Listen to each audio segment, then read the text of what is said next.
Okay, this is Mike Sylvia, New Bedford Guide. We're here with Scott Lima for Ward 5.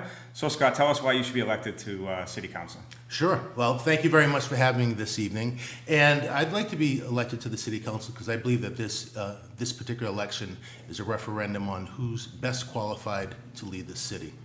So what I'd like to do is represent the residents of Ward 5. I'd like to be their voice on the City Council, and I'd like to work with them to make sure that whatever questions they have, whatever problems that they have are worked out. So in other words, what I want to do is communicate with residents, communicate with city employees, whatever department they happen to be in, and make sure that the job gets done and that residents' concerns are addressed. But as I was saying, this is a referendum on who's best qualified to represent Ward 5. And there are three particular issues that I really want to focus on. The first is crime. Crime in the city is, in my opinion, out of control. We read in the newspaper every day there are 15 arrests, 13 arrests here and there. And I would really like to see that come under control, specifically with regard to the opioid addiction issue. And what I'd like to do there is to help out three groups of people. First are those who are addicted, the addicted and the afflicted. They need help. And there are groups such as the Greater New Bedford Task Force, Opioid Task Force. I'd like to make sure that they get the assistance that they need to help these folks out. Also to help out the police. The police need to be able to fight crime. They need to get the dealers off the street. And third would be EMS personnel. I was reading an article recently in the Acushnet where a lot of EMS personnel are concerned that people are becoming addicted to opioids based on some of the medication that they get for pain relief. So things such as non-narcotic pain relievers are things that EMS personnel are looking at in the Acushnet. So again, crime is a big issue, specifically around the opioid issue, and we need to help out the victims, we need to help out the police, and we need to help out EMS. Something else that's on people's mind here in the city is education. I'm a substitute teacher in the New Bedford Public School System on a part-time basis, and we need to empower teachers and we need to prepare students. So I believe that teachers need a little bit more, a little more power and leeway in their classrooms. I also see the opioid addiction issue on the education side because I see the kids. I see the kids who are victims. Some of their parents, some of their relatives are addicted. Something else that's very, very important here in this city is obviously rail, and that's something that I'd like to bring forward, moving people and moving commerce.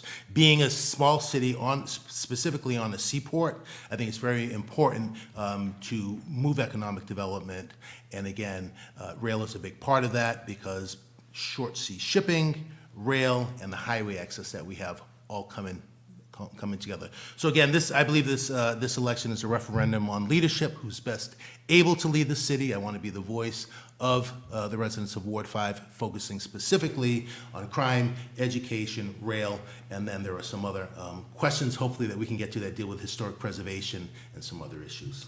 So I'm sure you're knocking on doors, shaking hands. So what are you listening to as the number one concerns of Ward 5 residents? Sure. The number one concern that I'm hearing is crime. People will lead you to believe that it's real estate taxes. Real estate taxes are an issue, but crime.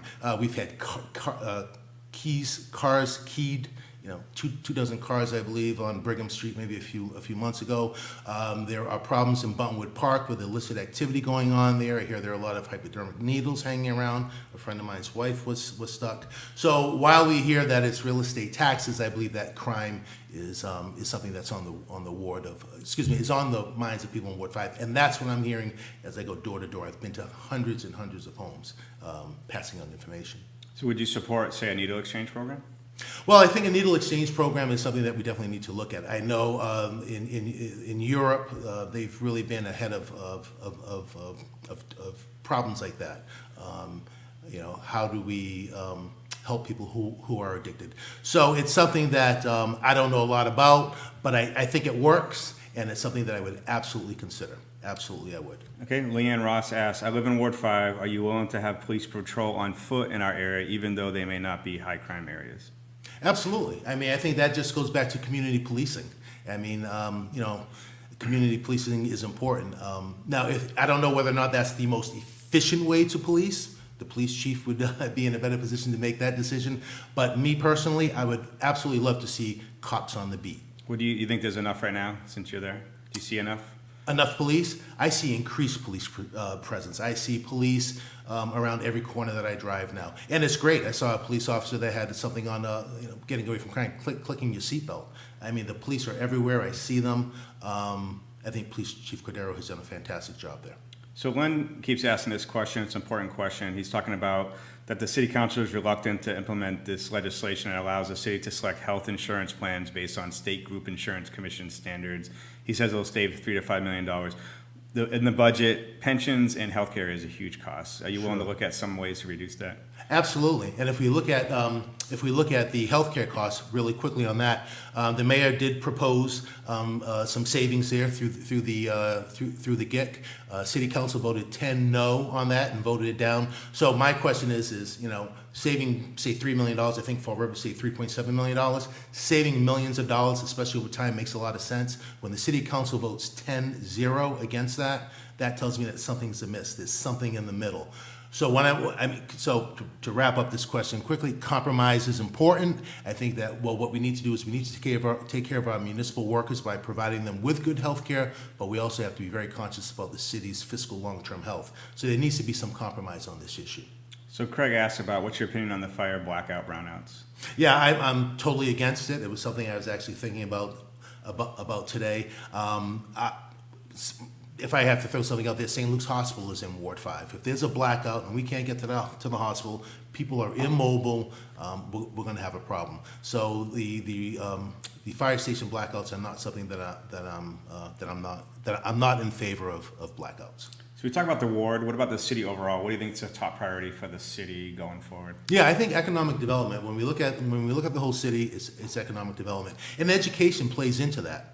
But I'm not going to really talk about the education piece there. I want to focus more on the economic development, which would be tax credits and being a business-friendly city. We have to be a business-friendly city. Businesses are going to go where they're welcome.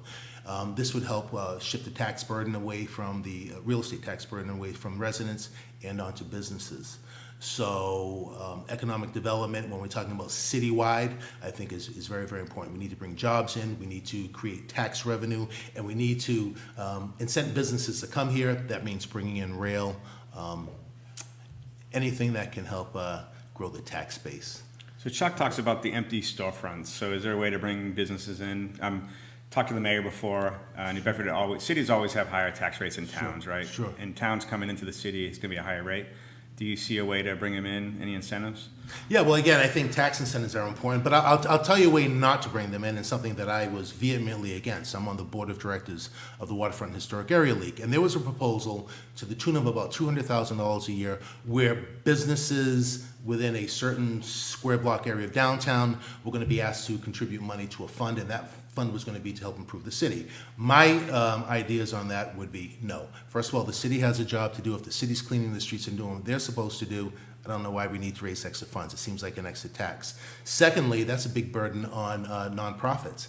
So I would hate to see the New Bedford Art Museum have to write a check for $5,000 for a beautification project when I think that they would be better off managing their own beautification projects. So we can get these storefronts filled, but we're not going to be able to do it if we're taxing people and we're proposing unfair taxes that are discriminatory because they're not spread throughout the city, but within a specific area, and that was in downtown New Bedford. So Kaya asked about how do you feel about the progress of our rail system? South Coast Rail, I remember it was Governor Weld. He said, right. If you don't get it by the time I leave, sue me. Sure. So we should all sue him, right? And that was, more than 10 years ago. So South Coast Rail, there was something in the newspaper today about the preferred route. This is something that we all have to support. But I think what's important with South Coast Rail is everyone wants it. No one doesn't want South Coast Rail. The issue is who do we have in place to help lead that effort? And I would like to see, I'm not volunteering anyone, but there are folks like former Mayor Kalis, John Bullard, Mayor Lang, people who I believe are well qualified to deal with projects that are in the $1 billion plus range. This is $3 billion. So you want them to lobby? Is that what you're saying?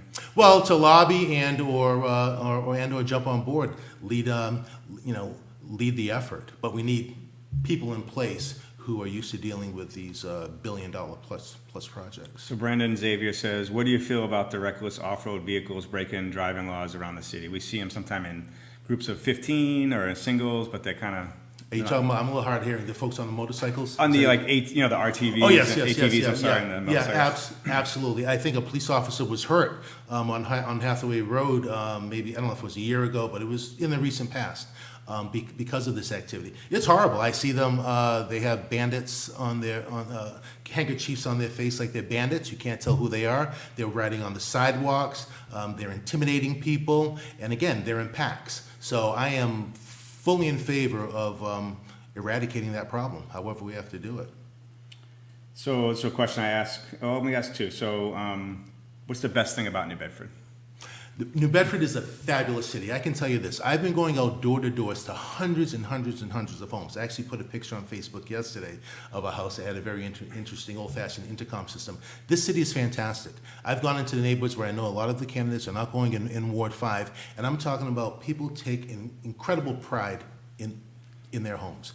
This city is a city by the sea, and look, I've lived here for 39 years. I've lived 10 years in Boston, 5 years in Chicago. I'm back home. I'm here to say I love New Bedford. I've been all over the world. It's a fantastic city. It's fantastic people. Okay, so this was Scott Lima for Ward 5 candidate.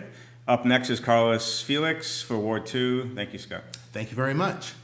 All right.